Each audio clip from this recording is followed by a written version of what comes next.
Oh. Sean was like, oh, maybe we need to get that because it has the massive chainring on it. We've come maybe 3 days ago. Right. And we only just got these bikes, so we're just trying to adjust.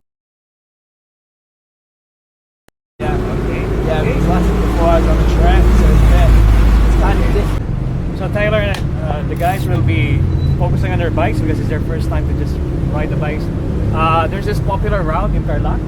Very popular, very scenic. It's just that we just have to go through the traffic for a bit. Then after that, we're gonna go through the rollers, and then good to go. Coffee afterwards. Yeah. Okay. So these guys, if you're not familiar with them, they just flew in from England. From England, from France. So From France.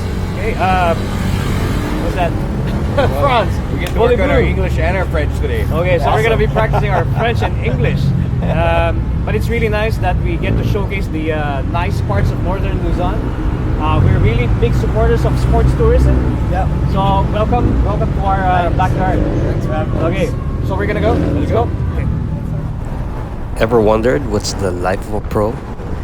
I've always been fascinated whenever I watch a pro cyclist on YouTube, especially with the Tour de France, with the popularity of the internet. Everything is now accessible. Back in the 90s, during my time, early 2000, the internet wasn't so widespread, and it's a rarity that you get to know your pros, except if you have access to some popular magazines that more often than not the only source are those local kababayans that bring in magazines from overseas. Today we were blessed with the opportunity to ride with Tyler and Edward. Tyler is from the Isle of Man and Edward is from France. They're racing for 7-Eleven for the season, and they're preparing for the Tour of Thailand.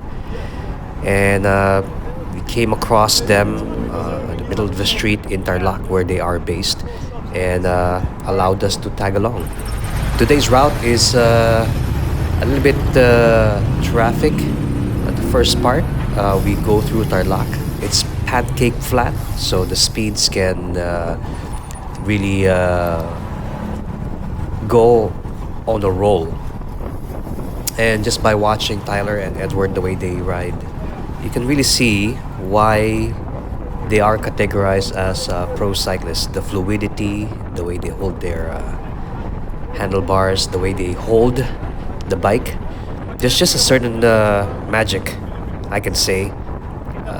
Popularly, if you've been watching a lot of the pro tour races, they have what you call the panache. They just make holding the bike look effortless. The way they pedal, the fluidity, the way they move their bodies in sync.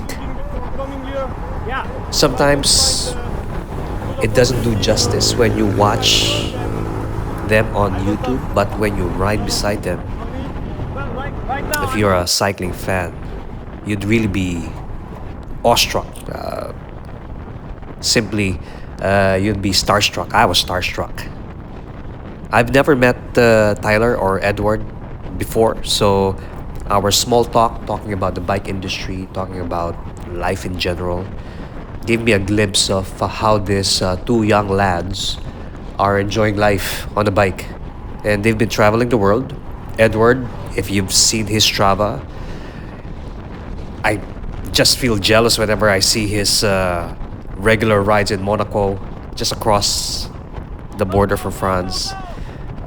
Just a dream come true for any local young cyclist like me that started during the 90s. Tyler, on the other hand, this big behemoth, I mean, he's very tall.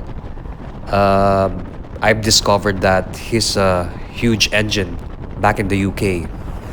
I've seen some of his palmares, winning some local individual time trials, and you could really see it from their physique.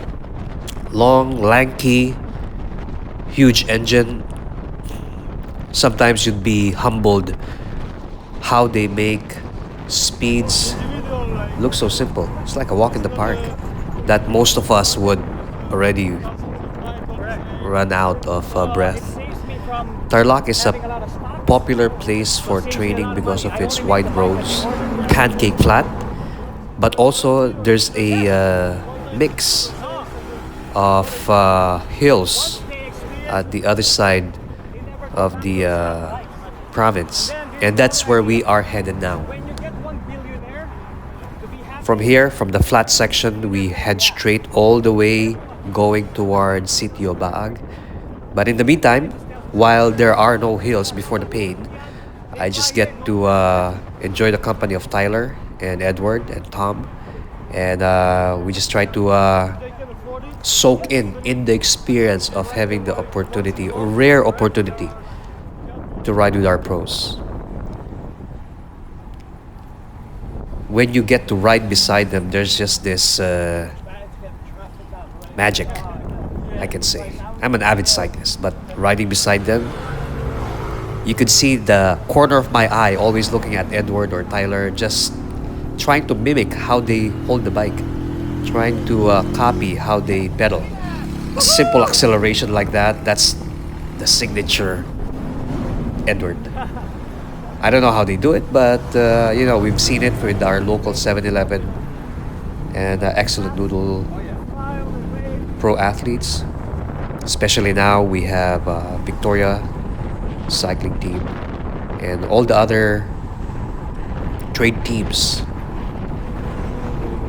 Thanks to our vloggers, we get to really watch their racing right now. So I'm a big fan of our local vloggers showcasing local races, because that's the only way I can really witness our local pros, how they ride. But in the meantime, today, I'm just gonna try to follow Edward and Tyler and just try to learn as much as possible from the small chit chats. But simply by following their wheel, you get to learn a lot. If you observe the way they pedal, super smooth, the way they hold the hoods is exactly how I would imagine when I watch Tadej or when I watch Primoz or Wout, all those superstars that we idolize in the Tour de France. When you watch them, the way they ride, the way they turn those pedals, the smoothness, the synchronicity, the fluidity, they just make 50 kilometers per hour look fun, although it's not fun. You just have to try to hold as long as possible your posture, your position, without trying to rock around. And of course, if you don't get dropped, that's already a big bonus.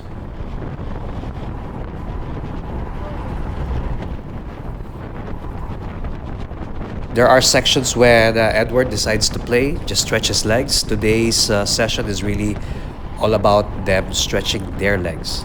Like, imagine if this was a real race, how fast they can go. So whenever we watch the Tour going at 50, 55, 60 kilometers per hour, that's their normal. I mean, for us mere mortals, that would be a sprint already. But for them, just watching Edward here in front of me, just pulling me at 50, 55, 56, 60 kilometers per hour, I'm living the dream. If you have a chance to ride with our pro local riders, give it a chance. Try to observe, try to learn. There's nothing wrong with learning. At 60 kilometers per hour, everything becomes a blur. But if you just stay with it, you'll understand the value of posture, the value of your bike fit, the value of choosing the right bike size. Because at this speeds and at this effort, posture and position of the bike becomes a little bit more important. Sometimes you don't really notice what groups that you're using. At this speed, you don't really realize if you're using a Shimano 105 or a Dura-Ace, doesn't really matter. But your position on the bike, the way you hold the bike, creates more effect on the overall experience. Once we got to the open roads, and finally I get to watch from behind Tyler and Edward, when they pedal, they look like twins. And this is just how I imagined pros would look like. Tall, lanky, smooth pedaling, effortless, just a sight to behold. I mean, Tom and I, we were just trying to hang on for dear life. I was trying to hang on as long as I can, trying not to get dropped. 52 kilometers per hour, they look like they're driving Miss Daisy. Like, well, that's the gift of youth. Tyler and Edward are in their early 20s. And if you have a chance to bike, I would recommend start riding. You only become young once. And if you had that chance, if you have the community that you can ride with, do it. Time will never stop and wait for you. There are so many places in the Philippines that I discovered on the bike, especially now with the gravel races. I started to get fond of gravel riding. I discovered a lot of really nice places in the Philippines. So if you're up north, you can join us here in Clark or even in Tarlac. And we will be more than happy to bring you around here in our places. There are some small climbs like this one, some small rollers. It hurts on the legs, but that's how it works out. Okay, so I'm gonna leave you here. Hopefully, you just get to watch Very nice. the entire ride. There's really not much to discuss over here except that No attack. just watch Tyler and Edward the way they ride. Peace treaty. That alone gives you a lot of coaching feedback. Remember, posture, efficiency is extremely important at this level of cycling. As you can see, they're using elves. It's not a Pinarello, it's not a Specialized, it's not a Colnago, but it works for them. I'll see you in a moment. Right now, we're off the map and we're just gonna tackle some gravel. Yeah.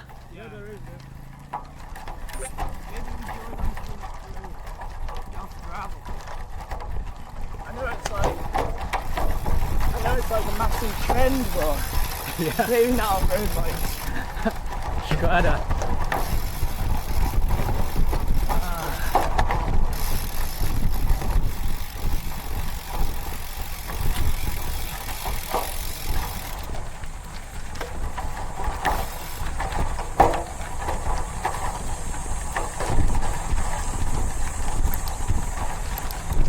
That's the only like downside to not knowing the roads. Yeah. Like you have to use Strava and apps like that. And then Yeah. you just at the mercy of We're not familiar with these roads. These are new to us. Oh, really nice. over this way. Yeah. Yeah. We've never done this before. Yeah, I was saying to Ed, it's very tropical. Like, some of the places we went look more like China. And this Yeah, looks yeah, more yeah. Like, Yeah. This looks more like Hawaii. Yeah.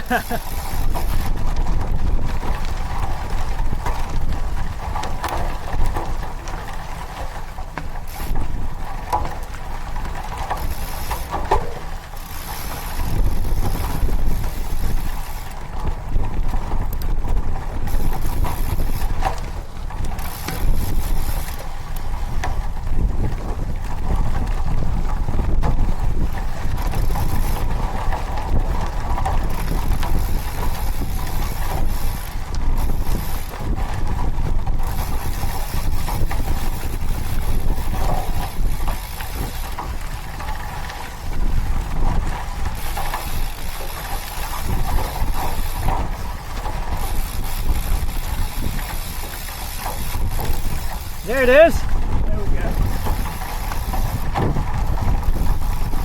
Yeah.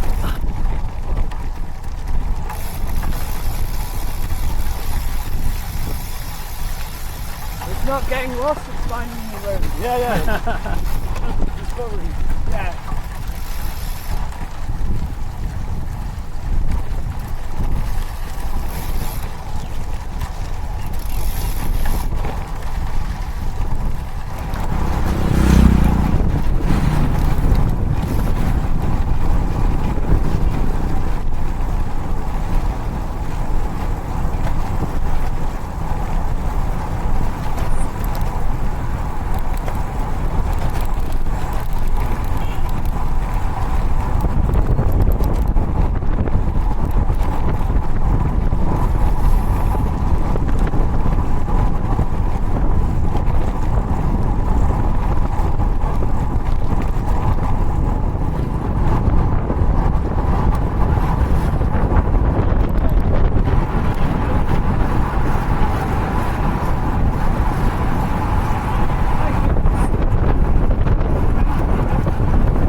guys, we are here with Coach Liam. Yeah, and Tom. Tom.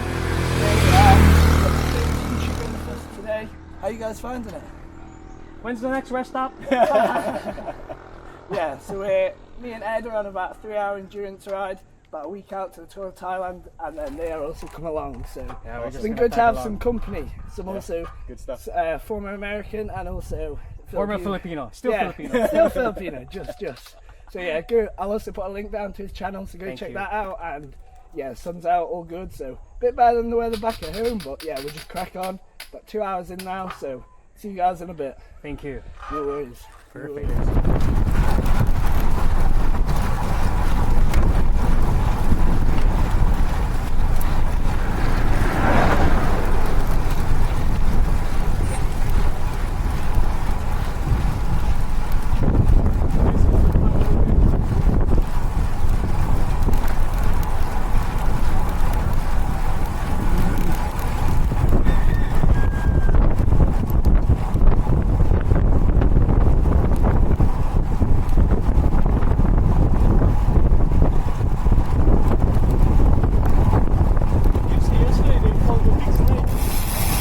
Four, three, set, go.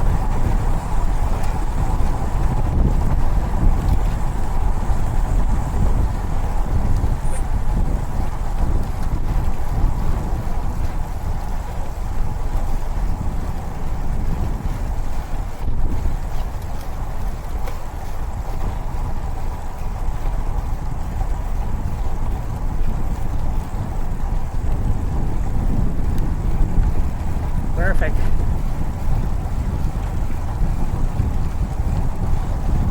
So this is the chocolate hills, huh? Tom? Yeah.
Is this it?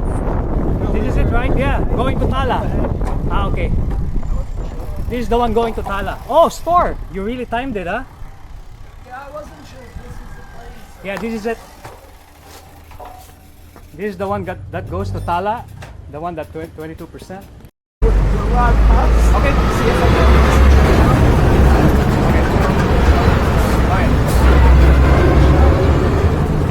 You're not going to be my English if you want to stop at I'm a little bit.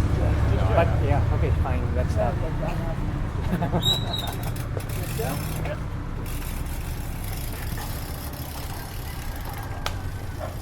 We must.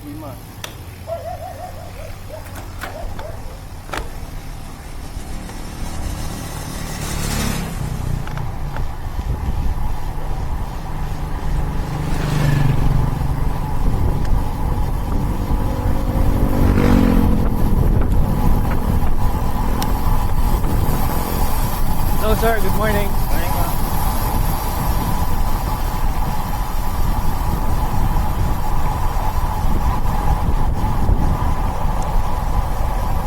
Man, imagine it's this close, huh? Yeah. You never realize it because we always stop here.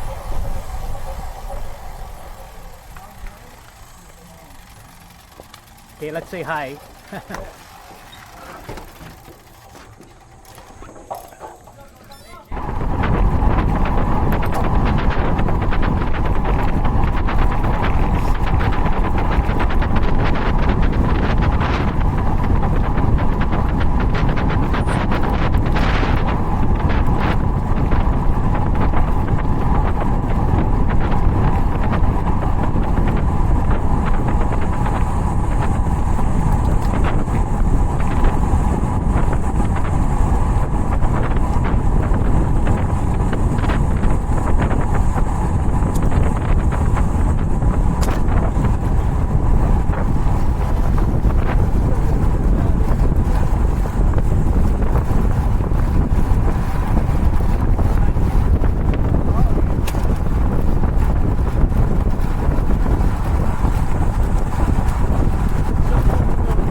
we're gonna do a really sharp left here, huh?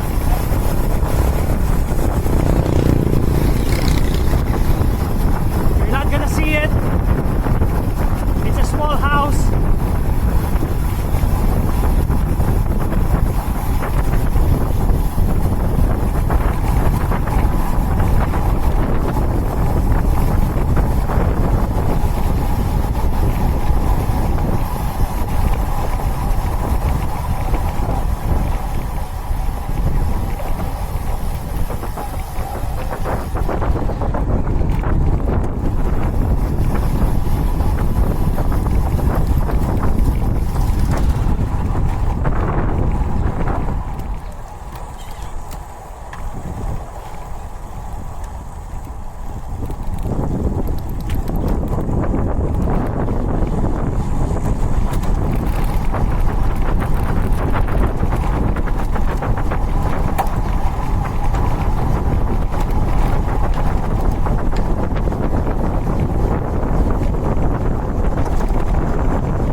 going right, goes up the hill. Go left, goes down the rollers. You choose. Right is going to the Flip a coin. steep. Rollers, The left one is rollers. Can you guys fight? Left or right? Okay.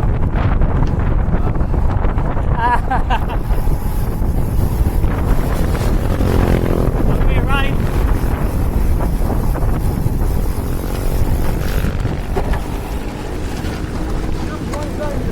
Easy, steady.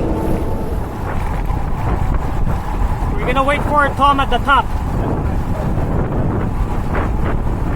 Just some shots of water at the top. Okay. Is there a shop at the top? Yes. A lot. Like a grocery.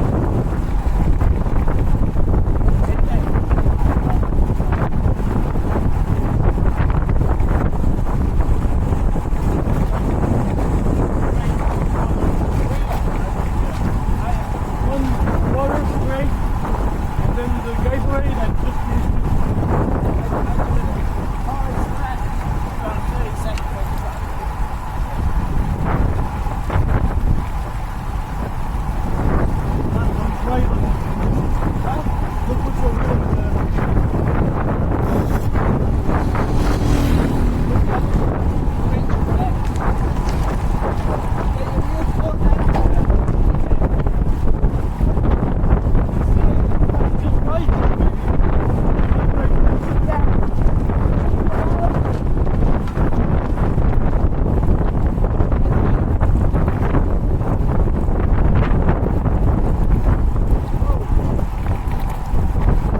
Okay, here we go. This is the start, huh? We'll see you guys at the top, 3 kilometers away.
Climbing the Tour of Thailand and feel like speed bump after these. I would like to say yes, but I am not sure. The end of 130. Yeah, maybe it will be the same and it Yeah. won't be a good thing. But yeah, I have to say this one was proper steep climb. There it is. There's a store. Yeah. Shit, 17%.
Wow, you guys are crazy. Woo! Thank you, sir. We'll see you in the next ride. Thank you.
Managed it back. How was it? Okay, so today we have this episode called Pretend Pro. So we always have an episode, Pretend Pro, where we try to pretend like pros by hanging on to pros and experiencing getting dropped. But today we had a chance to ride with Tyler. Absolutely classy guy, Ed, super class. And I think that's the one that we tend to watch on the Tour de France. When you say they're very classy with panache, that's them. So thank you very much for letting us No, thanks hang for around. joining. Thanks for joining. Thanks So- for joining. His video will be out soon. Thank you. So go check out his channel. Yeah. Yeah. And let's wish them luck for Tour of Thailand. Yeah. I think the whole 7-Eleven guys are going to be there. Yeah. Of course, Filipino Pride, I'm going to cheer for them. But I'm glad we had some imports Yeah, to definitely. give some spice on it. So That's let's it. cheer for them. Thank you very much. No worries. Thanks for coming.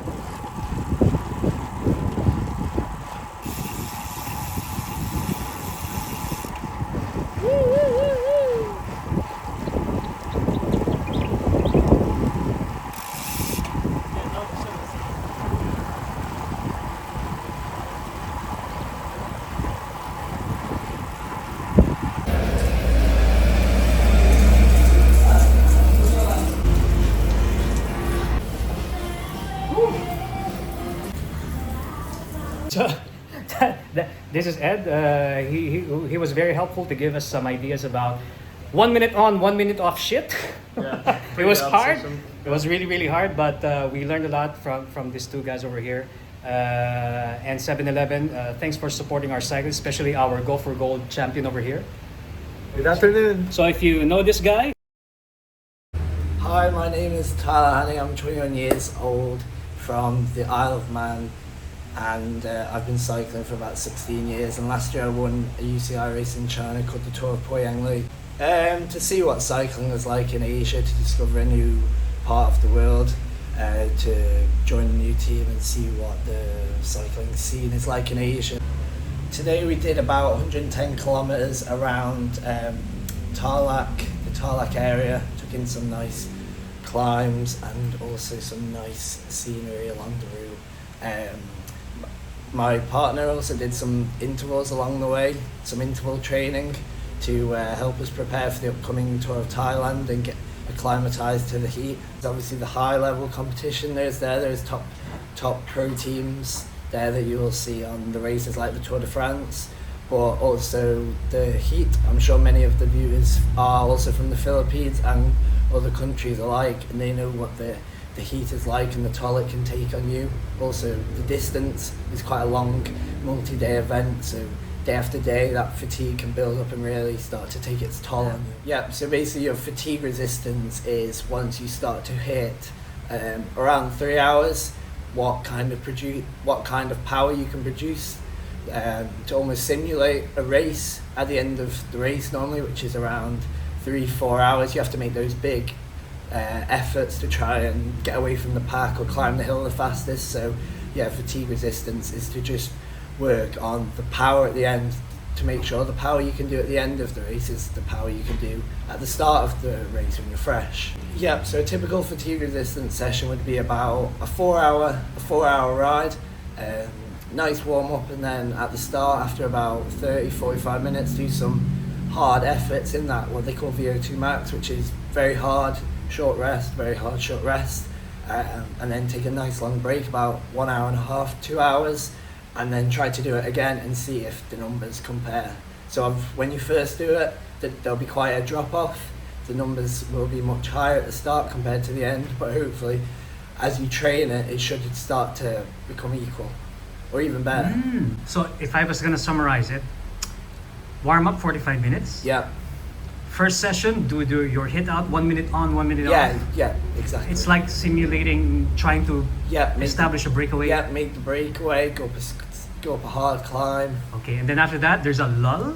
Yeah, kind of like you see in the Tour de France, where you Correct. stop for a bathroom break or go back and the domestiques get the water bottles, kind of like that, where it's easy, and then there's that pace build up at the end where they're racing for the sprint or racing up a climb, or the people you see make the attacks at the end and try to hold off the pedals. How do you train for a lead out? Yep, so a lead out it's more technical than physical exercise, because the aim is to deliver the sprinter at the finish so he can go the fastest. We normally work on this. The main key element is communication. So we would have about 3 to 4 riders, and yeah, we want to kind of increase the speed gradually, not a big, massive surge.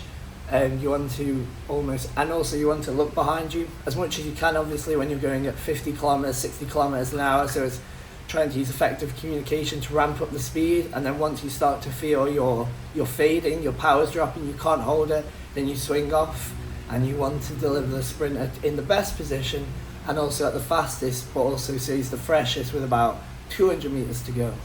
The main thing is identifying your strengths and weaknesses. Some riders might be more punchy, explosive, and they'll be better later, and then you might have your big, kind of what they call engines, the big diesels, which will go earlier in the lead out. 3 kilometers out. Yeah, 3 kilometers. You'll see the people that position it, that go at the front, and then once it starts to really get fast, starts to get quite hot, then it will be, the guys that are good at, say, 1 minute power, and then almost the last guy is basically a sprinter himself, because he's going for about 30 seconds, and he's probably going, because he's going 60, 65 kilometers an hour, he's putting out a lot of power. So wattage, huh? Yeah, a lot of wattage. You see the guys on the tour, they're big, strong.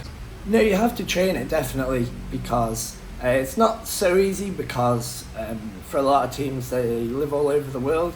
But since I'm here in the Philippines, we train a lot together, so we're able to practice these things. Yeah, you definitely have to train it, because everyone goes in with a plan, but obviously only one person can win. So you do have to train it, and also don't be afraid to make mistakes. You get to the end of the the race and you realise, oh, we made a mistake, we can do that. That's the good thing about stage races. You've always got another day to practice it, and I'm sure the first race in the season it won't be perfect, but as you start to get into July, August, near the back end of the year, it will start to become more dialed. How do you adapt to food in every country that you visit?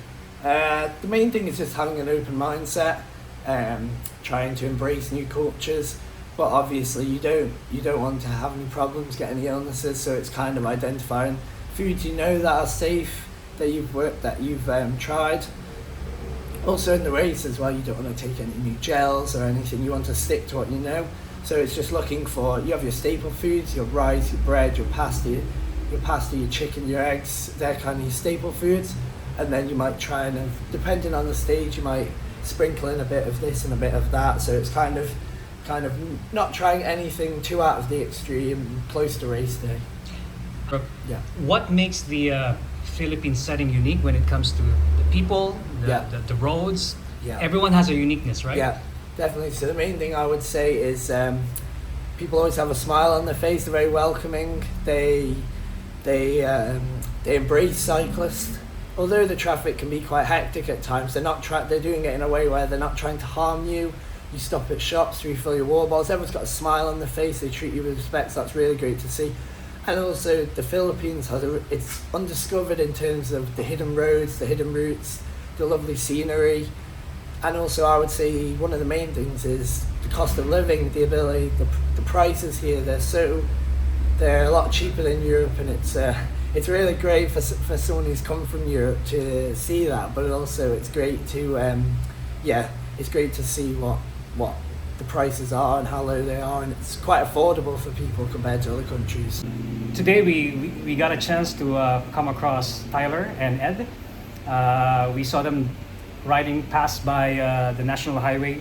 Tom and I, we live in Clark, so they're now living in Tarlac, and they were so kind enough to invite us to jump on and try to survive.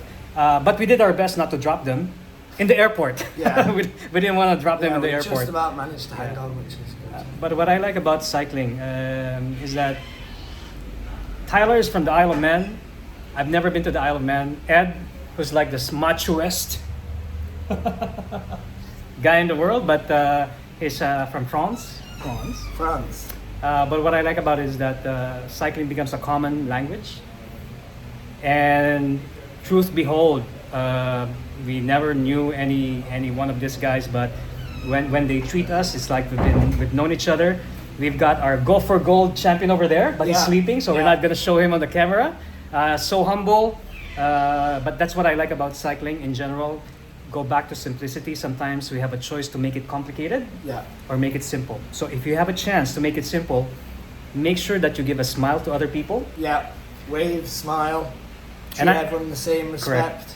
And I witnessed that with Tyler. He was just waving hi to everyone, and I thought he was going to run for election in May. But true enough, it's something that a lot of the new guys in cycling forgot, that there's a culture of respect and etiquette. A simple smile and wave and good morning goes a long way. I think the main thing is just realising you're out on your bikes, out in nature, in a country like the Philippines, it's sun, everyone's got a smile on their face, it kind of keeping your feet on the ground, and just having fun riding bikes, which is why we all started. And then our final actor,